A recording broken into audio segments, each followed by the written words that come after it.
এখন সময় এসেছে দেশের পক্ষে দাঁড়ানোর।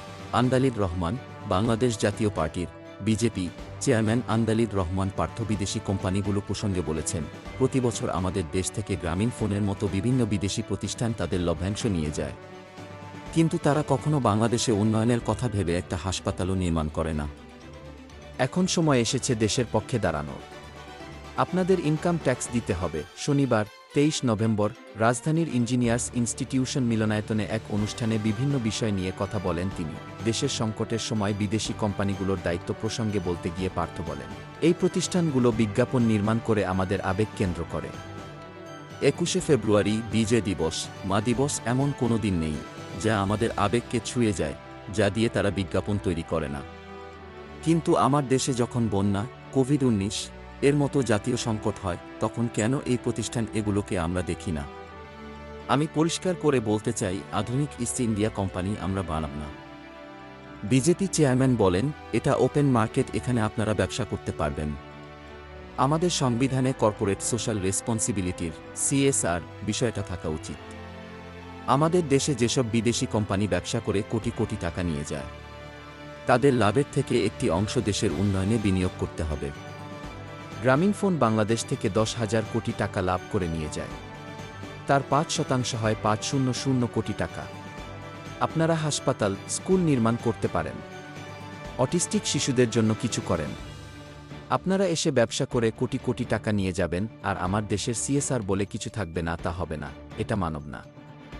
আমি চাই সংবিধানে CSR এর বিষয়টি থাকবে। তিনি বলেন, আপনারা লাভ করে নিয়ে যান, কিন্তু তার কিছু অংশ আমার দেশে বিনিয়োগ করুন যাতে দেশের উপকার হয়। এখানে দেশে অনেক বিদেশি কোম্পানি আছে। আমি চাই CSR এর বিষয়টা সামনে আসুক। পতিত আওয়ামী লীগ সরকারের রাজনৈতিক পুনর্বাসন সম্পর্কে আন্দালিব রহমান পার্থ বলেন, আওয়ামী লীগের এখন পর্যন্ত রাজনীতি করার কোনো নৈতিক অধিকার নেই।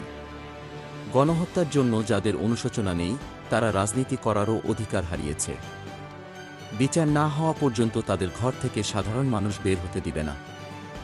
যারা গণহত্যায় বিশ্বাস করে, সেই সমস্ত দলকে বাতিল করার জন্য সংবিধানে কমিশন থাকা প্রয়োজন। তা না হলে সামনে আবার এই ধরনের রাজনৈতিক দলের উত্থান হতে পারে।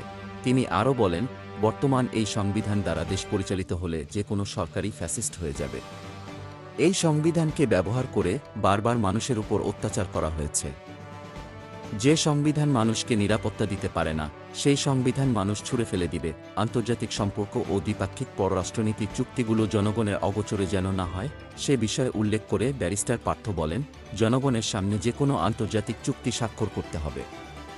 পার্থ বলেন, তত্ত্বাবধায়ক সরকারটা অবশ্যই সংবিধানে ফিরিয়ে নিয়ে আসা উচিত। মাদক প্রতিরোধে সংবিধানে আরও জোরালো আইন থাকা উচিত। যারা বিদেশে টাকা পাচার করে, তাদের জন্য অর্থনৈতিক রাষ্ট্রদ্রোহিতা আইন করা প্রয়োজন।